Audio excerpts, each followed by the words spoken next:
最近有新聞話華誼兄弟被限高，成為難兄難弟喎。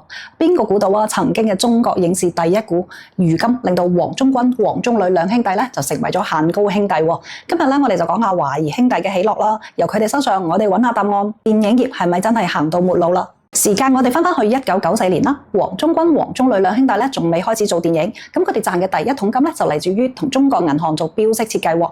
咁直到1998年咧，佢哋就搏咗一鋪，投資馮小剛嘅《沒完沒了》同姜文嘅《鬼子來了》啊，就咁樣咧一直就踩入咗影視圈啦。嗰陣時嘅華誼啊，就好似開咗掛嘅黑馬咁，年年就靠馮小剛嘅賀歲片圈粉，由手機到集結號，幾乎部部都係爆款，慢慢咧就成為咗民營影視嘅大哥大啦。咁2009年咧就係華誼最風光嘅一年啦，佢成咗首家登陸創業板嘅影視公司，中國影視娛樂第一股嘅招牌一掛，市值蹭蹭往上漲，最高衝到近900億啊！嗰時候嘅華誼咧，手入邊握住唐山大地震、芳華呢啲國民級嘅電影，仲搞起咗實景娛樂喎。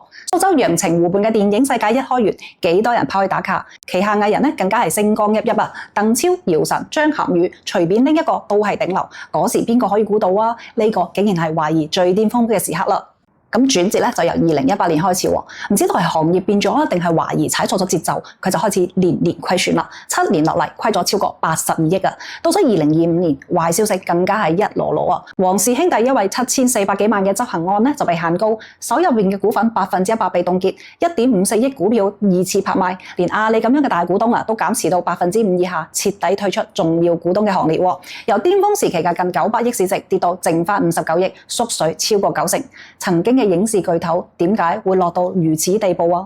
睇到華誼咁樣，有人就話係電影行業唔得啦。不過係咪真係咁樣呢？嗱，我哋翻轉頭嚟睇啦，24年《流浪地球2》3D 版重映咧，仲可以吸引大批觀眾喎。咁華誼自己都喺度做短劇啦，而且仲用 AI 技術去製作添。咁而家市場上仲喺度不斷冒出新嘅好作品喎。咁觀眾對好故事嘅渴望從來冇減過㗎。